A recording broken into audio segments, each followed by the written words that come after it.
మన ఇంట్లో ఉన్న ఎలక్ట్రానిక్ డివైజెస్ కానీ, హోమ్ అప్లయన్సెస్ కానీ, హౌస్ హోల్డ్ ప్రొడక్ట్స్ కానీ ఇలా ఏదన్నా పాడయ్యి వాటిని స్టోర్స్‌కి తీసుకెళ్ళి వేలకు వేలు డబ్బులు ఖర్చు పెట్టే కంటే ఈ సైట్‌లో చూసి మనం వాటిని ఓన్‌గా ఈజీగా రిపేర్ చేసుకోవచ్చు. అదేంటో చెప్తాను. ఛానల్‌ని సబ్స్క్రైబ్ చేసుకొని వీడియోని సేవ్ చేసుకోండి.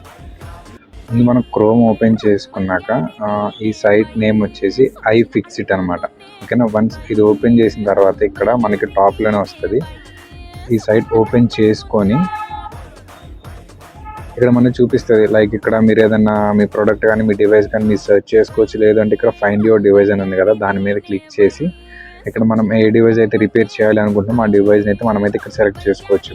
లైక్ నేను వచ్చేసి ఎలక్ట్రానిక్స్ సెలెక్ట్ చేసుకొని అందులో క్లాక్ కానీ క్యాలిక్యులేటర్, సపోజ్ నేను క్లాక్ సెలెక్ట్ చేసుకుంటున్నాను. ఆ క్లాక్ టైప్ ఎలాంటి టైప్ క్లాక్ అనేది మీరు రిపేర్ చేయాలనుకుంటున్నారని సెలెక్ట్ చేసుకోండి. సెలెక్ట్ చేసుకున్న తర్వాత ఇక్కడ మనకి గైడ్స్ అండ్ ఆన్సర్స్ అని ఉంటుంది. ఇక్కడ మీరు గైడ్స్ మీద క్లిక్ చేయండి. క్లిక్ చేసిన తర్వాత లైక్ మనకి మొత్తం ఓపెనింగ్ ద డివైస్, అది ఎలా రిపేర్ చేయాలి, మళ్ళీ ఎలా అసెంబుల్ చేయాలి, ప్రతి ఒక్కటి మనకి వీడియో ఫార్మాట్లో కూడా ఉంటుంది. ఓకేనా. అండ్ ఇలాంటి మరిన్ని ఇంట్రెస్టింగ్ వీడియోస్ కోసం ఇప్పుడే మన ఛానల్ని సబ్స్క్రైబ్ చేసుకోండి.